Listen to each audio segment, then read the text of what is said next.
Hello, everybody. This is John Wilker with the Simplest Biz, and I wanted to get on here today and have a Q&A session with people. It's probably maybe too early to be getting on here. Who knows?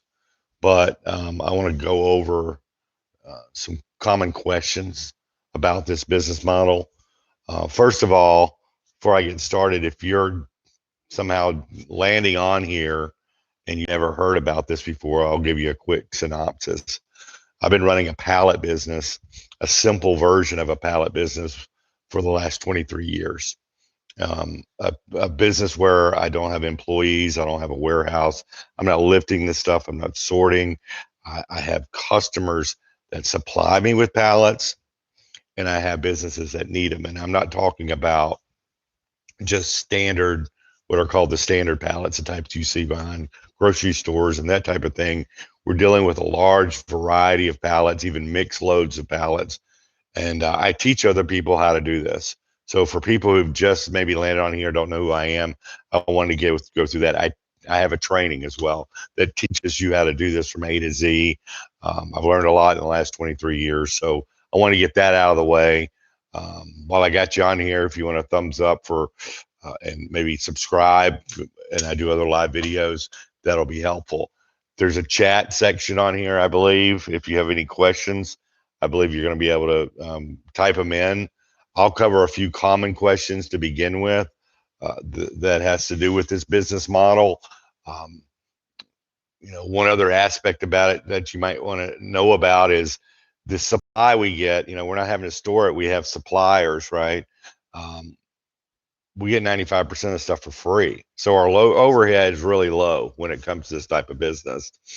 There are cases where you can buy stuff for $1, $1.25, $1.50, or whatever, and flip the wooden pallets for $5, $6, $7, $8 a piece. Right now, it can be even more because there's a wood shortage going on. But again, I want to guide you to the type of businesses that allow you a lot more freedom, a lot more simplicity with the business model, because we're dealing with not only standard pallets, we're dealing with a large variety of different types. And then it comes into play where you have crates and drums and dunnage, industrial bags, corrugated boxes, Gaylord boxes, wire spools, on and on. There's other revenue streams that come into play. And lastly, these are reoccurring revenue streams. So this is a huge niche, 2.5 billion pallets in circulation in the United States, and you have recurring revenue streams. So that's out of the way. For you guys who just made it on here, never heard of me before. Moving forward, I'd like to go over a few questions that people have about this business model while I'm on here live. Okay. First of all, one of the first questions is, well, this sounds interesting, John, but I don't have a truck. Okay. Remember, I'm 56 years old. I'm not lifting this stuff. The forklift drivers at the supplier and buyer are lifting it and putting it on your truck. The way to handle the truck situation, there's several aspects to it. One, you can line up several orders on one day of the week. We can dictate when we work with this. I do my pickups and deliveries, you could say on a Tuesday, Wednesday, afternoon, morning. Heck, there's some places that are open 24 hours a day. But the smart way to do it is to maximize that rental and line up several orders initially on the first on one day of the week. So 2 orders of 150 pallets, which is 300 pallets total.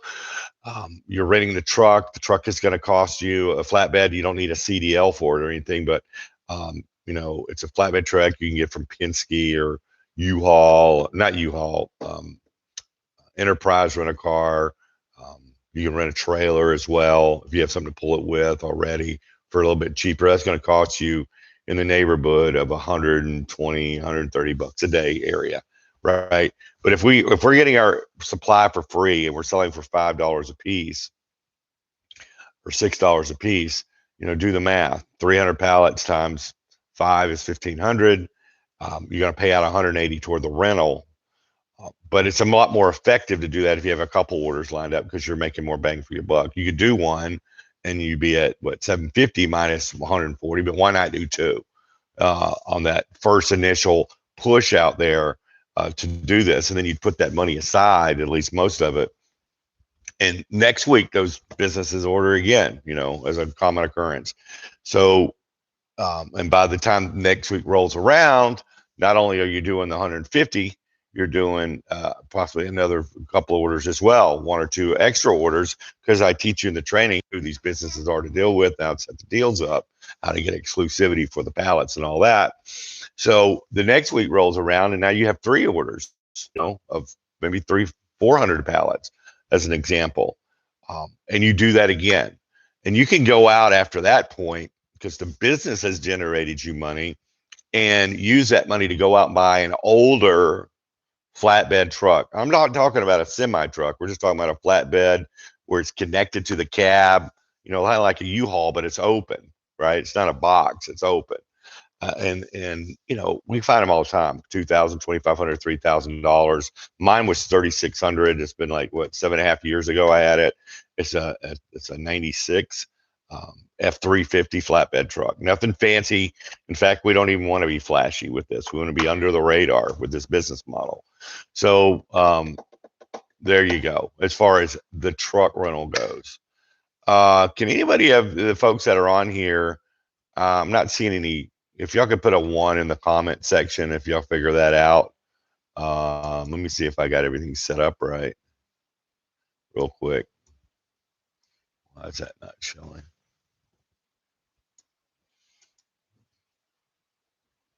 There we go. I see you. Okay. Caleb, I got a trailer by trading a customer for wire reels they want to buy. We swapped instead, and I got those wire reels for free. Smart deal, bartering is a wonderful way in the beginning. It's the things you need to make this work. So a way to think outside the box as far as that goes. And now you're set up, Marvin, to have a little freedom and cut that aspect out of when you're having to, not having to rent anymore. And, something I always like is when I'm doing deliveries, especially back in the day when I was, actively getting customers, and you don't have to get customers forever. You can get this, a good handful of them and really service them, and not only sell them pallets, but pallets and crates, and one's pallets and wire spools, and one's pallets dunnage and corrugated boxes, right? So it doesn't take that many to really create a revolving revenue stream. From like 5 can turn into 10, 12 revenue streams if you do this the right way. But that freedom you get of having a trailer or a flatbed truck, it's really nice to be able to, when you're out there going from point A to point B, to have a load on your truck and have that time freedom to be able to stop by some of the other businesses that you want to be talking to with that load on your truck. Not to even sell to them, but just for giving them that visual is a nice aspect of this business. Now, there's things you got to know. I've had a call this morning from a guy from Australia. Called me up at 6 o'clock in the morning, and no big deal. We had a great talk, but when you started your own business, you need to have some reserves. I sell my training, but I'm not into selling my training to some right off the bat to somebody and they be at $0 after they buy the training, right?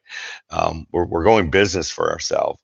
And I see a lot of people out there that think watching these videos on YouTube on my channel is how to do it. And it's not. It's more of what this business model is once you know how to set it up. Moving stuff from point A to point B is the easy part. Knowing how to get the clients the right way and serve them the right way, whether it be a supplier or buyer, I have to walk you through. And some people try to generate money to buy the training with the pallet game. Just understand, not knowing what you need to know, it will be a frustrating experience because you probably will get stuck into a standard pallet game and you're having to sell to pallet yards and you're not making the money you need to make. And so I had that kind of conversation with somebody this morning, and there's just a better way. I've been through the wrong way back 20 something years ago when I first started this. And it took me many years to figure out how to do it the right way and expand my business model to get to that simple life, right? And that's when I want to help people out. I appreciate it, uh, Jim and Mr. Hicks and Caleb and Deontay. If y'all have any questions, be um, popping these in here. I'll be happy to answer them. I want to go over a few of the common ones as well. I do get a question all the time, and I've had videos about this on my channel. And sometimes I don't know where the person's mindset is, but the question is, do you have students in Nashville, Tennessee? Do you have students in Frankfurt, Germany? Do you have students in this place or the other? You better hope I do.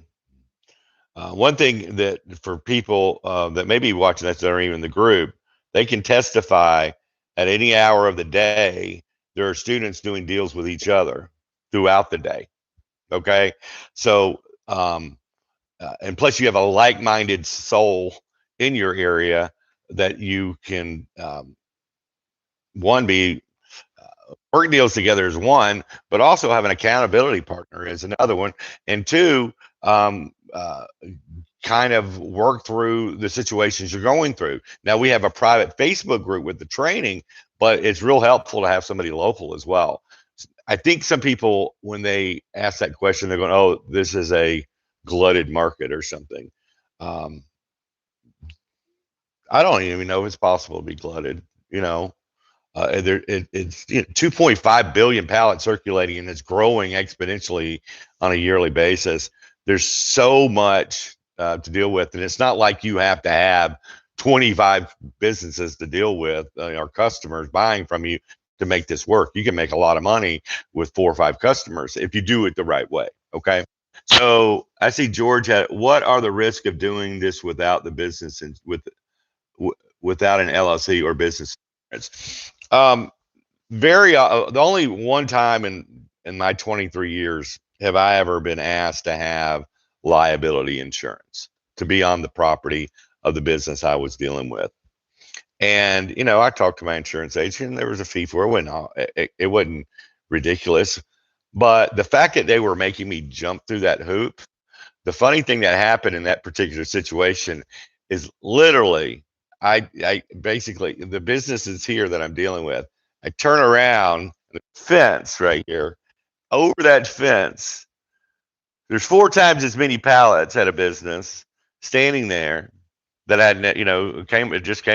just noticed, compared to the business that's wanting me liability. But that business over here didn't need liability. None of them, none of them I've ever dealt with did. I said, I had the freedom of saying, no problem. I got them over here. Right.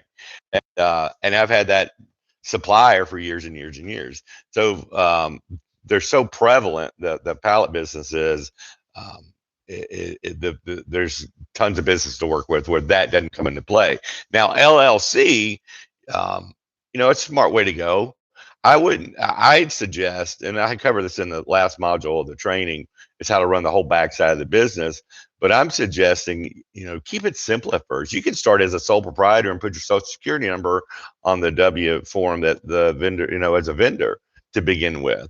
But as money starts coming in, move to the LLC. Heck, I went from sole propriety, LLC, and now I'm an S, right? So that as well.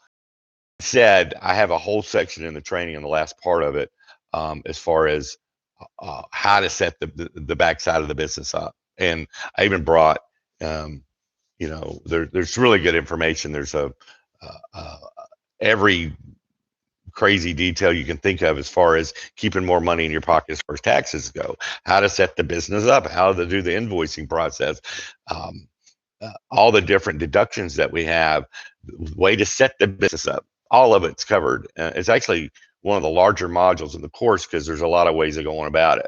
Okay. I'm going to go old school here and put my glasses on because I see another.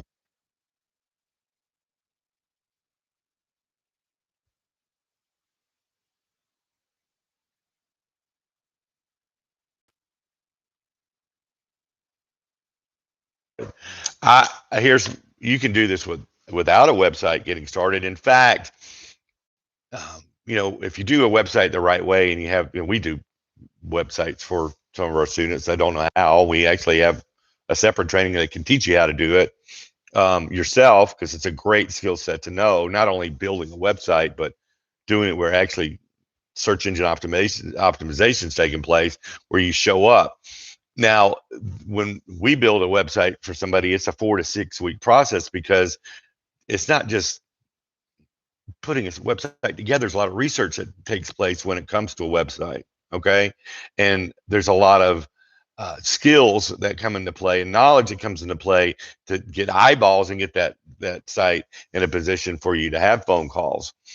But you need to have, you need to be ready for when the phone starts ringing, when that website starts clicking, right?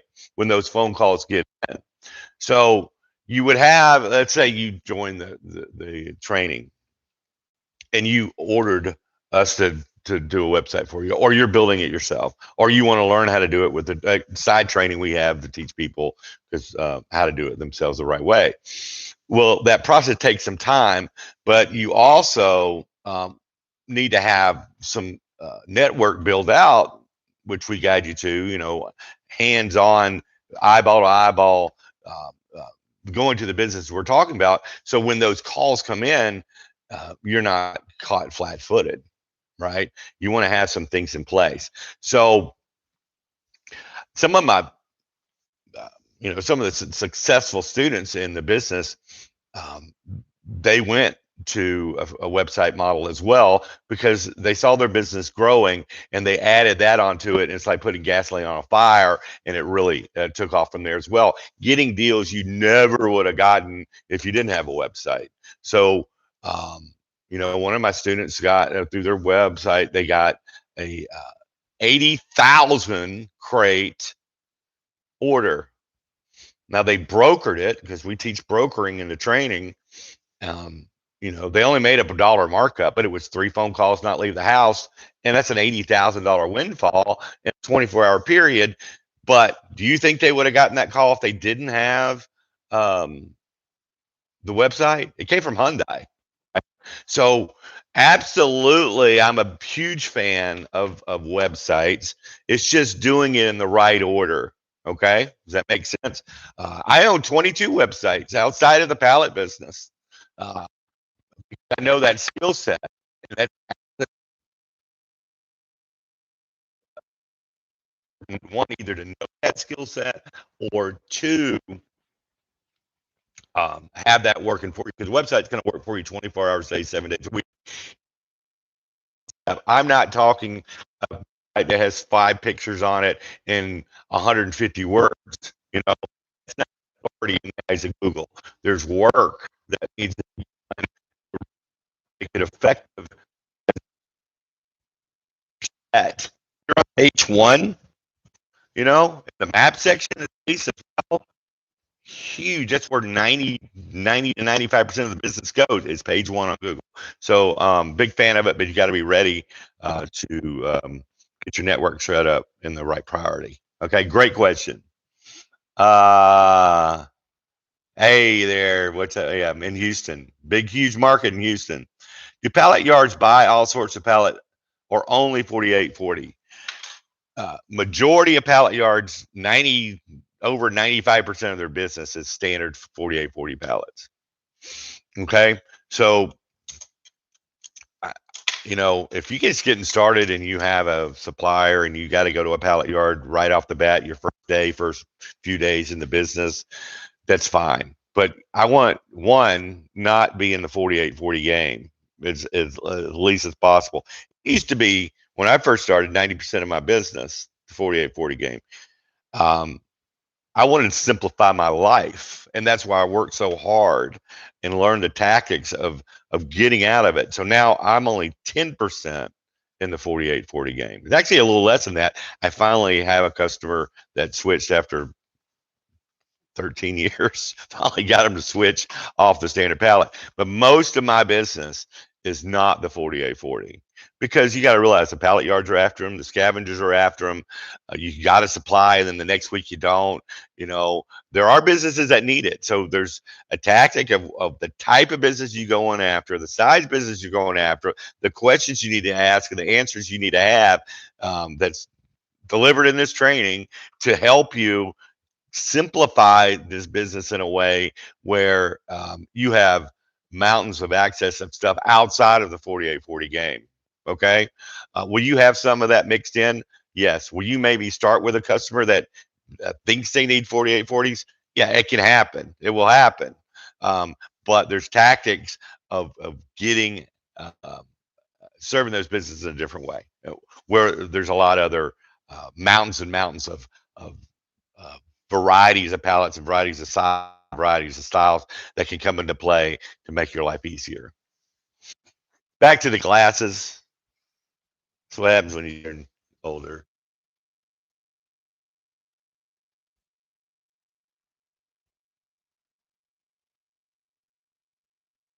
So there's a part of the model that is brokering. You know, we're not actually lifting the pallets as well.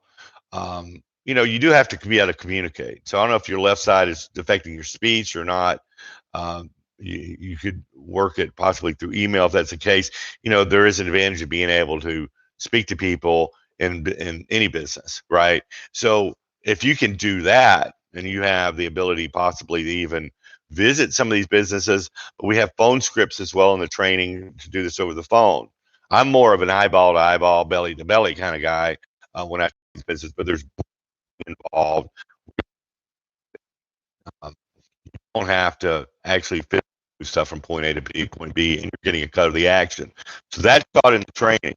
But there's also, you know, there's ability to you set the deals up representative once you know train them up on the tactics I'm teaching you to have them represent you and go out and start the business that way, or you set those the way you're and then hire someone to execute the point A to point B. I'll give you a perfect example. I moved recently, and I have all these accounts from Birmingham where I used to live. Well, um, I'm not driving up there on a daily basis to do those. I'm actually going to starting scouting down here where I moved in South Alabama, but the business up in Birmingham still going on, and I have somebody who's executing the pickups and deliveries for me. They're getting a cut of the action. Uh, the business is going on. So even if I was disabled, I still could uh, make that operate. That gives you some ideas of the options we have going on. In fact, you know, just popped in my head. There's there's so many options within the Facebook group of the private group that we have with the students where they're doing deals together as well, where you could get help in your local area, most likely depending where you live, with other students doing the physical aspect of it, and you're setting up the actual accounts for it to happen. You know, um, so I hope that helps. And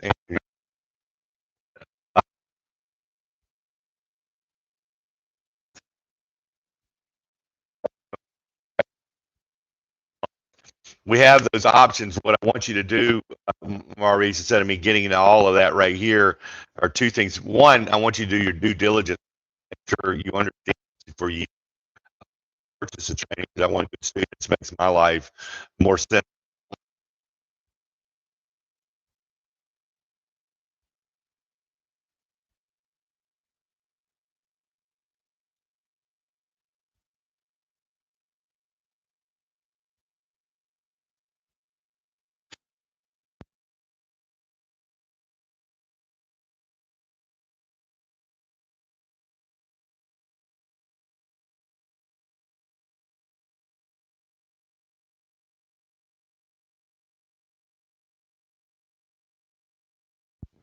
for the training right now. Can y'all still hear me? My headset just